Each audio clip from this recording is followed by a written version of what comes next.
Doctor Baba Saheb Ambedkar open university.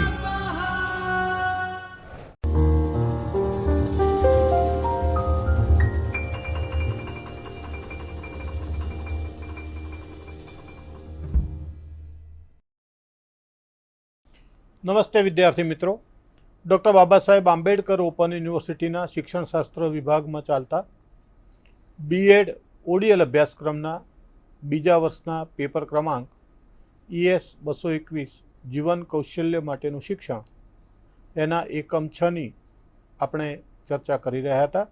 એકમ 6 જેનું નામ છે શારીરિક હાવભાવ। તો પ્રત્યાયનમાં એટલે કે એકબીજા સાથે વાતચીત કરવામાં એનું શું મહત્ત્વ છે એની આપણે વાત કરીએ છીએ। તો પ્રત્યાયનમાં શારીરિક હાવભાવના મહત્ત્વની વાત કરતાં પહેલાં આપણે શારીરિક હાવભાવનું મહત્ત્વ પણ સમજાય અને શારીરિક હલનચલનની ભૂમિકા શું છે એની પણ આપણે વાત કરી। આજે આપણે વિવિધ પ્રકારના શારીરિક હાવભાવની વાત આપણે કરીશું।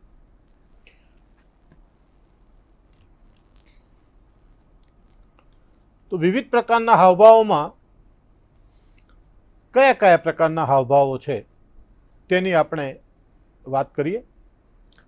તો મિત્રો, શારીરિક હાવભાવના ઘણા બધા સ્વરૂપો છે, પરંતુ તે બધાને શરીરના અલગ અલગ ભાગોમાં સામેલ કરવાથી એક ચિત્ર સ્પષ્ટ ઉભરી આવે છે અને એ શારીરિક હાવભાવો શરીરના દ્વારા વ્યક્ત થાય છે। જે તમે બોલો છો, જે અભિવ્યક્ત કરો છો, એની સાથે સાથે એ જ પ્રકારને સમર્થન આપતા શારીરિક હાવભાવ આપણે કરતા હોઈએ છીએ। તો શરીરના કયા કયા હાવભાવોથી પ્રત્યાયન થાય છે તેની આપણે વાત કરીએ। તો પહેલું છે ચહેરાની અભિવ્યક્તિ। મિત્રો, માનવનો ચહેરો જે છે એ અત્યંત અર્થસભર છે। તમે કદાચ શાબ્દિક સંકેત ન પણ આપો છતાં પણ ચહેરો જે છે એ કોઈ પણ લાગણી કે ભાવ વ્યક્ત કરવા માટે સક્ષમ છે। મગજમાં એક વિચાર ઝબકે તો પણ એ વિચારની સાથે સાથે ચહેરાના હાવભાવ તુરંત બદલાઈ જાય છે। તો શારીરિક હાવભાવના કેટલાક સ્વરૂપોથી વિપરીત ચહેરાના હાવભાવ સર્વવ્યાપક છે, એટલે કે યુનિવર્સલ છે।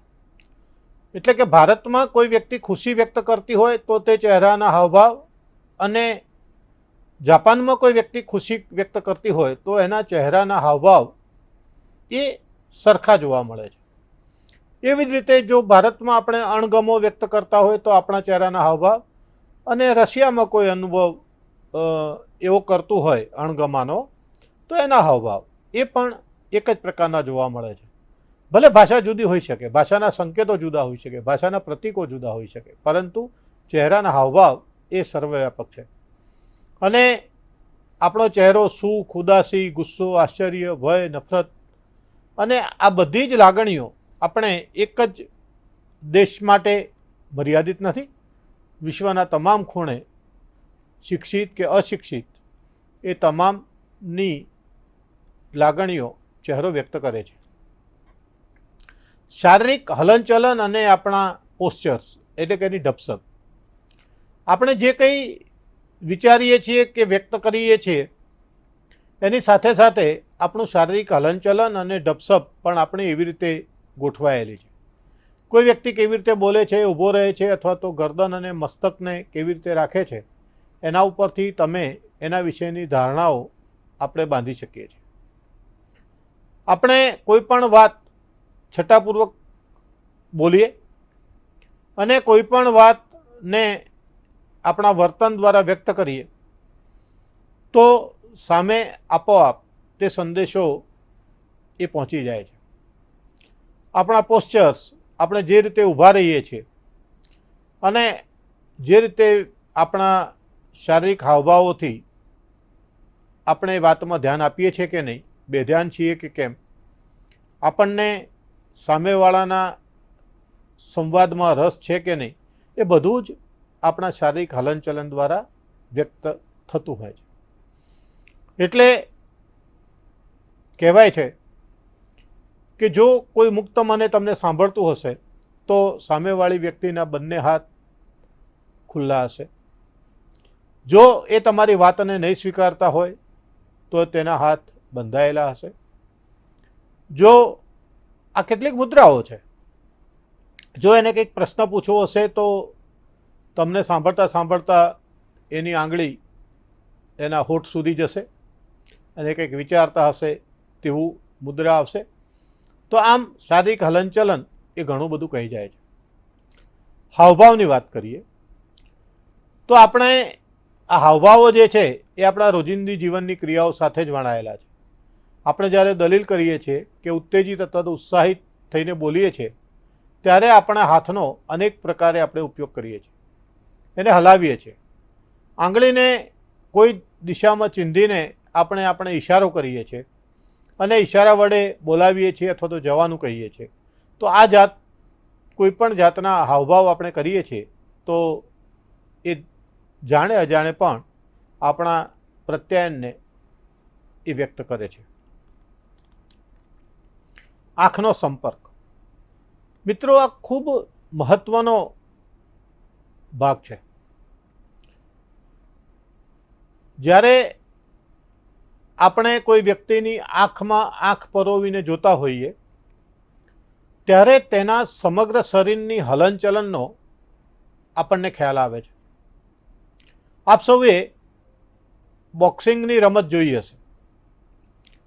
એમાં બંને ખેલાડીઓ એકબીજાની આંખમાં આંખ પરોવીને એ બોક્સિંગ કરતા હોય છે. કારણ એ જ છે, જો આપણે કોઈ ખેલાડીના એ હાથ ઉપર ધ્યાન આપે તો એ પગથી લાત મારી દે, પગ ઉપર ધ્યાન આપે તો હાથથી લાત મારી દે, ડાબા હાથ ઉપર ધ્યાન આપે તો જમણા હાથથી મુક્કો મારે, તો એનું ફોલોઅપ જે છે એ થઈ શકતું નથી. પરંતુ જો તમે કોઈ વ્યક્તિની આંખમાં આંખ પરોવીને વાત કરો તો તે આખા શરીરનું હલનચલન એ દર્શાવે છે. એટલા માટે આઈ કોન્ટેક્ટ માટે વિદ્યાર્થીની નજીક જઈએ ત્યારે વિદ્યાર્થીના માથાના લેવલથી શિક્ષક તરીકે આપણું માથું બરાબર હોવું જોઈએ. અર્થાત વિદ્યાર્થીની જે સ્થિતિ હોય બેઠેલા કે ઊભેલાની, એ આઈ કોન્ટેક્ટ કરવા માટે શિક્ષકે એના સ્તર સુધી નીચા નમીને બેસવું જોઈએ અને તેની સાથે આઈ કોન્ટેક્ટ કરીને વાત કરવી જોઈએ. આઈ કોન્ટેક્ટથી થતું પ્રત્યાયન એ ખૂબ અસરકારક હોય છે. એ ખૂબ નજીકથી અને સચોટ રીતે એ તમારો ભાવ સામેવાળી વ્યક્તિમાં પહોંચાડે છે.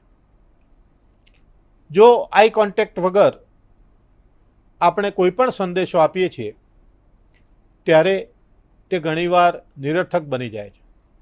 આઈ કોન્ટેક્ટને લીધે સાચા બોલા હોવું, તમારો આત્મવિશ્વાસ વધારે છે અને એથી વધુ સામેવાળાની આંખનો ભાવ વાંચવાની તમને એક તક મળે છે.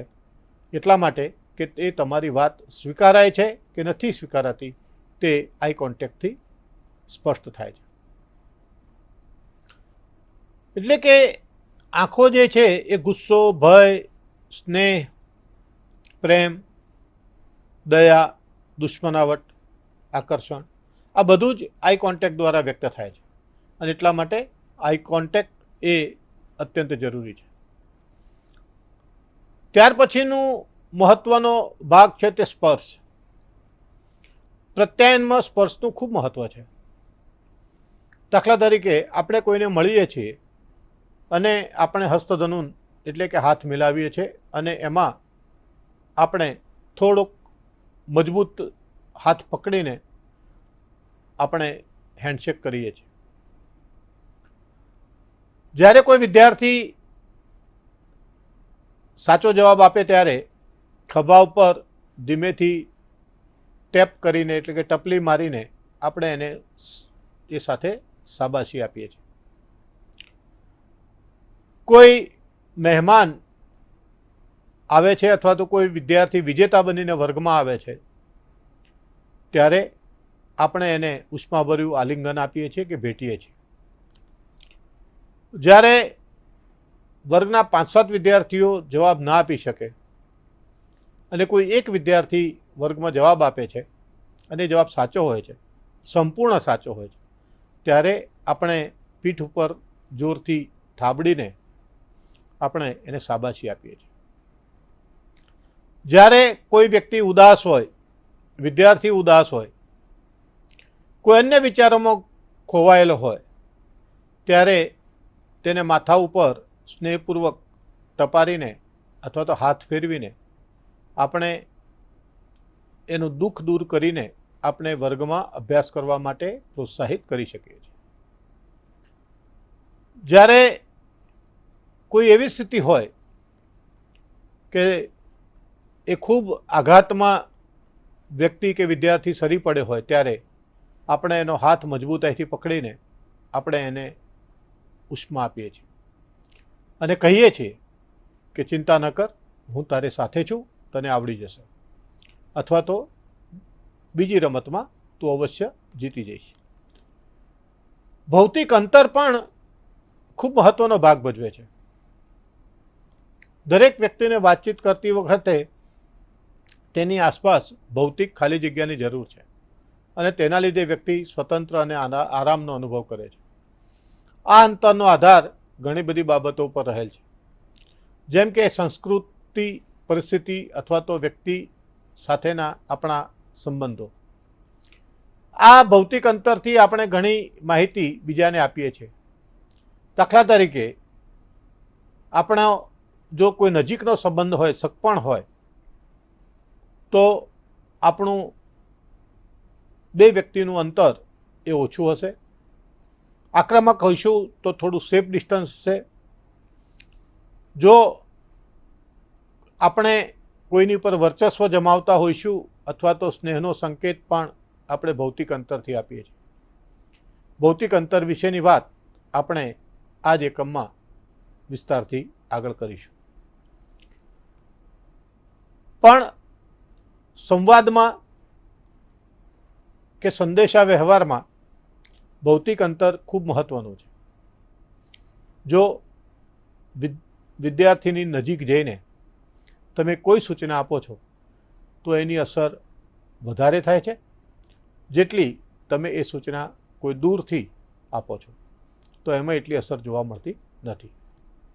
અવાજ, આપણે જે કોઈ કહીએ છીએ એ કેવી રીતે કહીએ છીએ એ પણ અગત્યનું છે.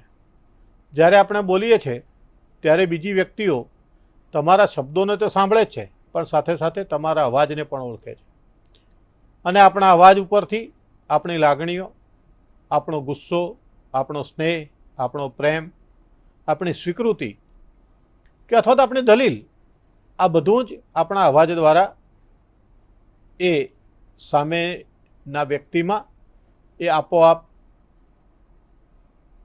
જાય છે, સંદેશા સ્વરૂપે જાય છે. અને અવાજના ટોન ઉપરથી આપણે સરળતાથી કહી શકીએ છીએ કે એ વ્યક્તિ કટાક્ષથી બોલી છે, ક્રોધમાં બોલી છે, સ્નેહસભરથી બોલી છે અથવા તો આત્મવિશ્વાસથી બોલે છે. આ બધું જ એમાં દેખાઈ આવે છે. તો અવાજની વધઘટ, એની તીવ્રતા, આરોહ અવરોહ, બોલવાની ગતિ, હકારાત્મક શબ્દોનો પ્રયોગ, આ બધું જ એ અવાજના સાથે જોડાયેલું છે અને આ બધા જ જે ઘટકો છે એ ઘટકો અવાજના પ્રત્યાયનમાં મહત્ત્વને વધારે છે અથવા તો સુધારે છે અથવા તો ઘટાડે છે. તો શારીરિક હાવભાવ માટેના મહત્ત્વની આપણે વાત કર્યા પછી એને સુધારવા માટે શું કરવું જોઈએ? તો શારીરિક હાવભાવો સુધારવા માટે કોઈ વિશિષ્ટ તાલીમ નથી, છતાં પણ આપણે અવલોકનથી ઘણું શીખી શકીએ છીએ. શારીરિક હાવભાવનો ભાવાર્થ આપણે કઈ પરિસ્થિતિમાં કરી રહ્યા છીએ તેની ઉપર હોય છે.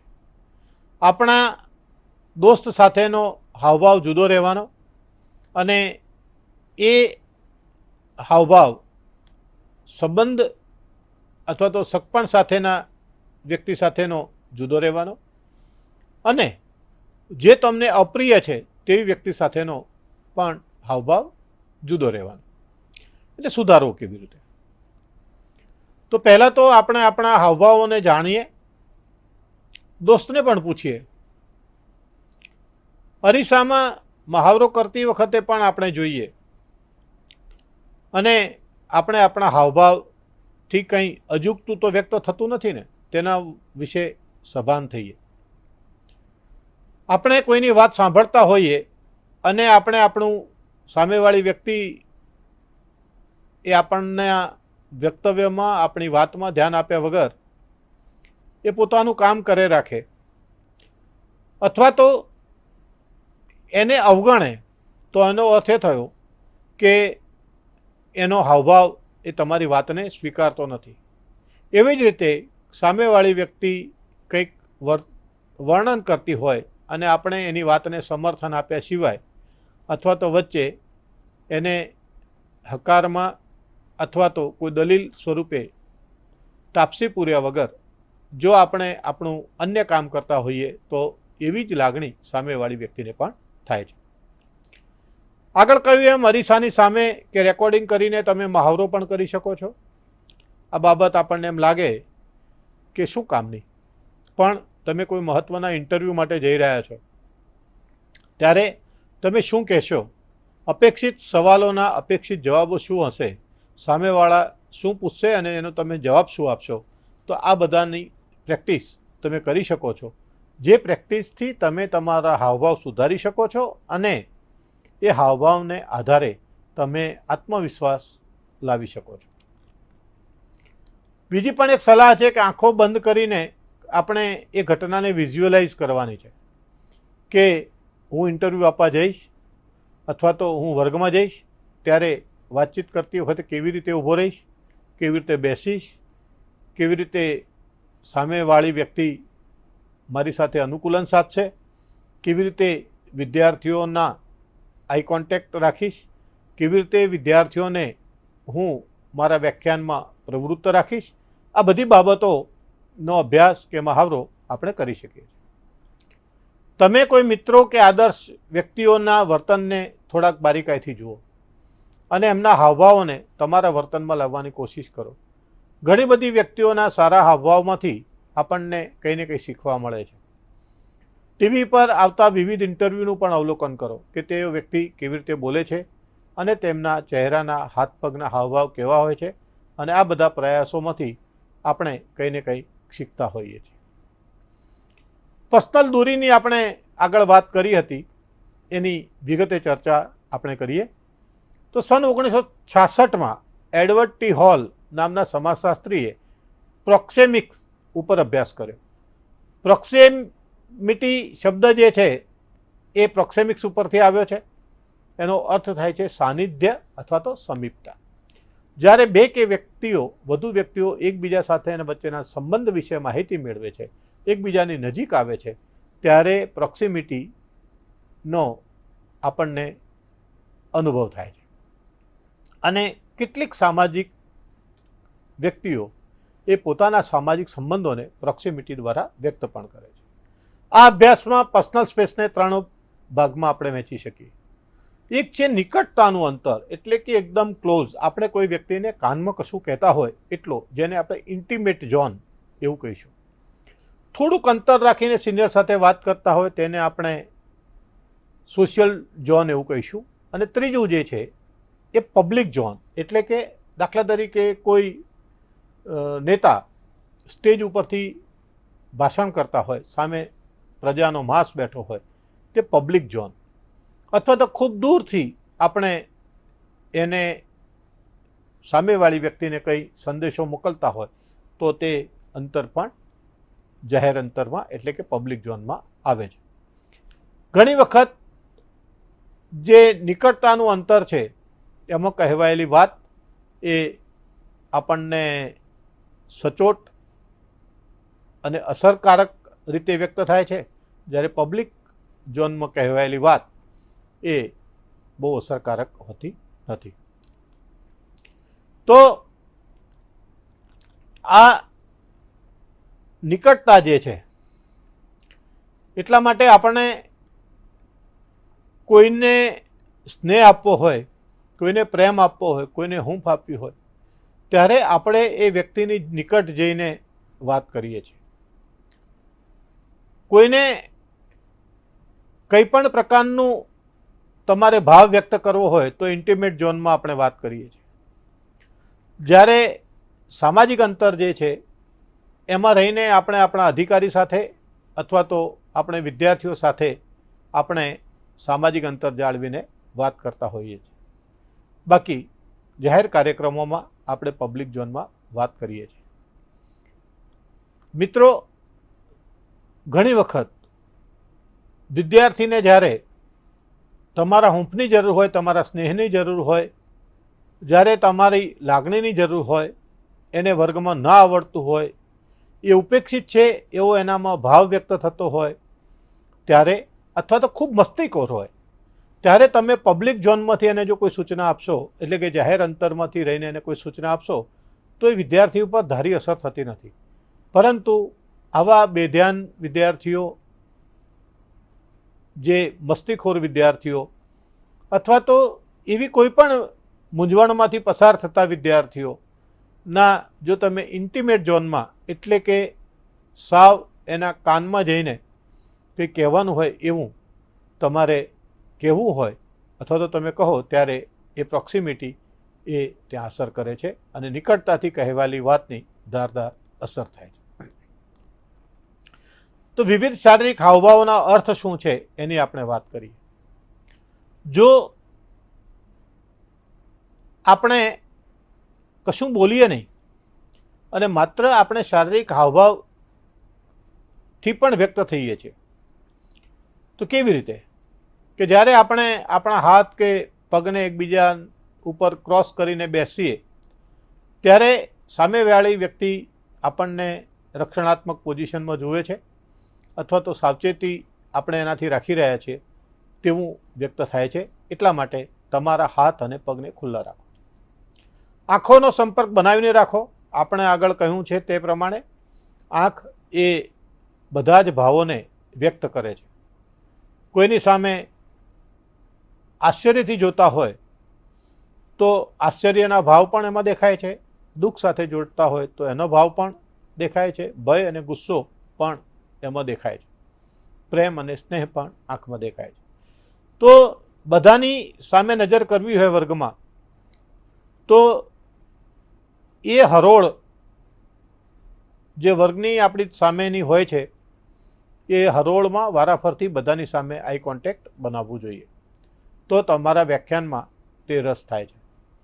જ્યારે વર્ગમાં ઘણો બધો અવાજ થતો હોય અથવા કોઈ એક કે બે વિદ્યાર્થી તમારા વર્ગમાં શીખવતા સમયે એ ગુસપુસ કરતા હોય ત્યારે તમે તમારું વ્યાખ્યાન થોભાવીને ઊભા રહો અને તમે જેવા શાંત થશો એટલે વિદ્યાર્થીની નજર તમારા ઉપર જશે. તમે એની સાથે આઈ કોન્ટેક્ટ બનાવશો અને એને સૂચના મળી જાય છે કે એ લોકો જે વાત કરતા હતા એ તમને વિક્ષેપ કરતી હતી, જે તમને સહેજ પણ ગમ્યું નથી. તો આમ આઈ કોન્ટેક્ટનું પણ ખૂબ મહત્ત્વ છે.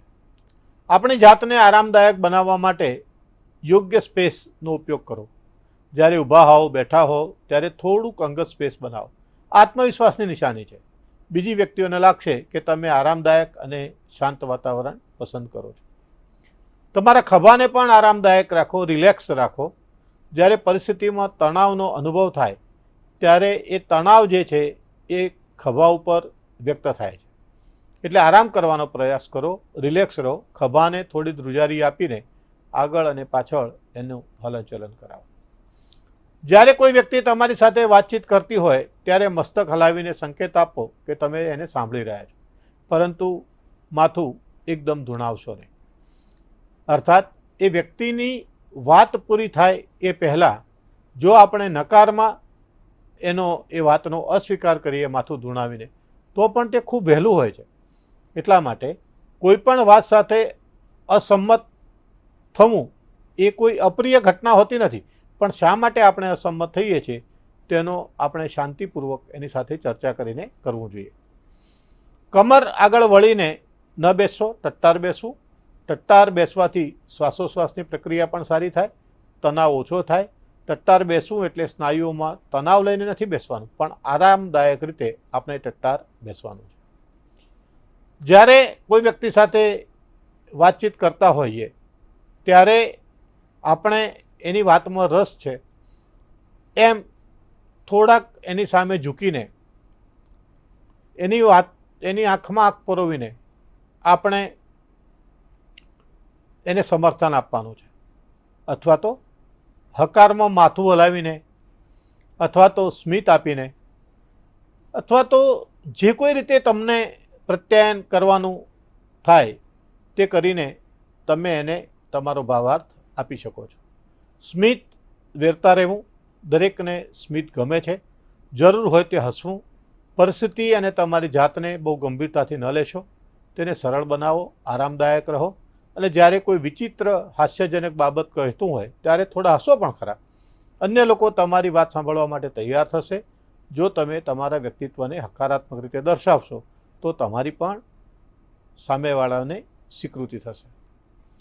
વારંવાર તમારો ચહેરો કે નાકના ટેરવાને અડશો નહીં.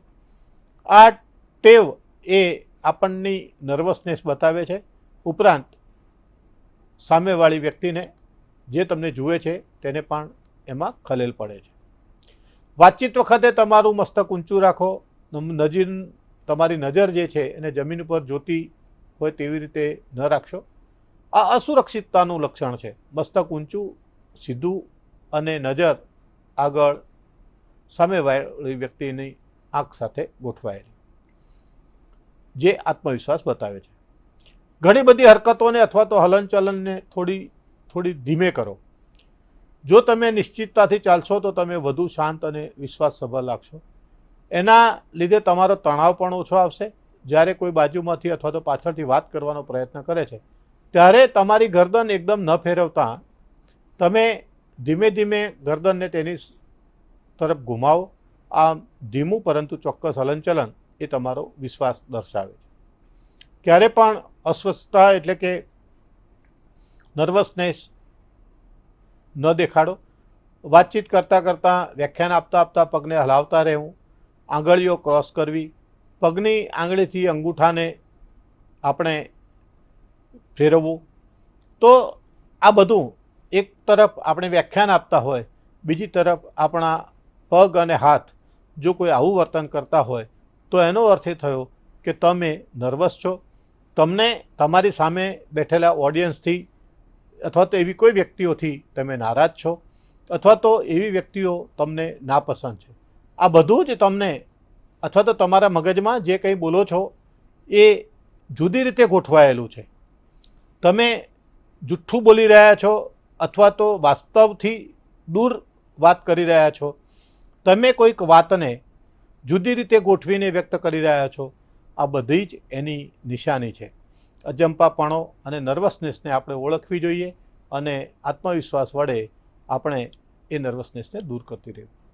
બોલતી વખતે આત્મવિશ્વાસ સાથે આપણા હલનચલનનો ઉપયોગ કરવાનો છે. બેચેની અને ગભરાટથી હાથને આમ તેમ હલાવવા એના કરતાં આપણે સ્વસ્થ રીતે અંગુલી નિર્દેશ દ્વારા આપણે આપણા હાથનું હલનચલન કરવું જોઈએ. પાણીનો ગ્લાસ કે કોઈ પણ પીણાની બોટલ આપણી સામે, છાતી સામે ન રાખવી જોઈએ. ઠંડુ પીણું કે પાણીનો ગ્લાસ એ જો આપણે છાતી કે હૃદય સામે રાખીએ તો આપણે રક્ષિત અથવા તો પ્રેક્ષકગણથી વેગળા દેખાઈએ છીએ. ઘણી વ્યક્તિઓ તેમની કરોડરજ્જુને સીધી અને ટટ્ટાર રાખીને ઊભા રહેતા હોય છે. તેમના મસ્તકને આગળ નમતું રાખે છે, પણ એને પણ આપણે સીધું કરવું જોઈએ જેથી આપણા શરીરનો હાવભાવ દમદાર લાગે.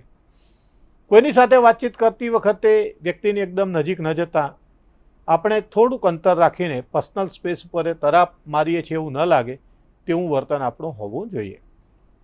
કોઈ વ્યક્તિની સાથે જ્યારે વાતચીત કરતા હોઈએ ત્યારે એ વાતો રસમય છે તો સામેવાળી વ્યક્તિને ઉત્સાહ આપવા માટે એના હાવભાવની પણ તમે નકલ કરો, નોંધ લો અને એને ગમતી હોય તેવી વાતથી શરૂ કરો એટલે તમને તમારી વાતમાં એ વ્યક્તિ રસ લેતી થશે તેવું દેખાશે. હકારાત્મક વલણ હંમેશા સંવાદમાં પ્રત્યાયનમાં જાળવી રાખવું જોઈએ. નિખાલસ અને ખુલ્લું રહેવું જોઈએ. જો કોઈ વ્યક્તિ તમારી વાતને ન સ્વીકારતું હોય તો પણ એની તમારી વાતચીતમાં હંમેશા હકારાત્મકતા અને તમારામાં અને એમનામાં તમને રસ છે, એ વાતમાં તમને રસ છે એવું તમારે પ્રદર્શિત કરવું, તો આપણા હાવભાવમાં એ આપોઆપ એ આવી જશે. તો મિત્રો, આટલી વાત કર્યા પછી આપણે શારીરિક હાવભાવનો અર્થ શું છે, તમે તમારા હાવભાવને કેવી રીતે સુધારશો, અંગત દૂરી એટલે શું, અને પ્રત્યાયન વખતના તમારા હાવભાવ વિશે પ્રતિક્રિયા આપો, આવા વગેરે પ્રકારના પ્રશ્નો પણ આપણે પૂછી શકીએ. તો આ એકમમાં આપણે શારીરિક હાવભાવ અને સંકેતો વિશેનો અભ્યાસ કર્યો. પ્રત્યાયનમાં શારીરિક હાવભાવનું શું મહત્ત્વ છે, પારિવારિક કે વ્યવસાયિક જિંદગીમાં પ્રત્યાયનની પ્રક્રિયામાં એ કેવી રીતે મહત્ત્વ દર્શાવે છે તેની આપણે વાત કરીએ. આ એકમના અંતે સ્વાધ્યાયના પ્રશ્નો પણ આપ્યા છે અને આ એકમના અંતે તમારા સ્વ અધ્યયન સામગ્રીમાં તમે જોશો તો સંદર્ભ પુસ્તકોની યાદી પણ આપેલી છે. આશા રાખું કે તમે એમાંથી કેટલાક સંદર્ભ પુસ્તકોનો પણ અભ્યાસ કરી અને આ અભ્યાસને તમે વધુ સઘન રીતે કરી શકશો. મિત્રો, આ જે એકમ જે છે શારીરિક હાવભાવ, એ અભ્યાસની સાથે સાથે આપણા વ્યક્તિગત જીવનમાં, સામાજિક જીવનમાં, વ્યવહારમાં પણ ખૂબ ઉપયોગી છે. એટલે આશા રાખું કે તમને આ એકમમાં મળેલી માહિતી તમારા જીવનને, તમારા વ્યક્તિત્વને વધારે બહેતર બનાવશે. આજે આટલું જ. આવતી વખતે આપણે નવા કૌશલ્ય વિશેની વાત કરીશું. નમસ્કાર. स्वाध्यायः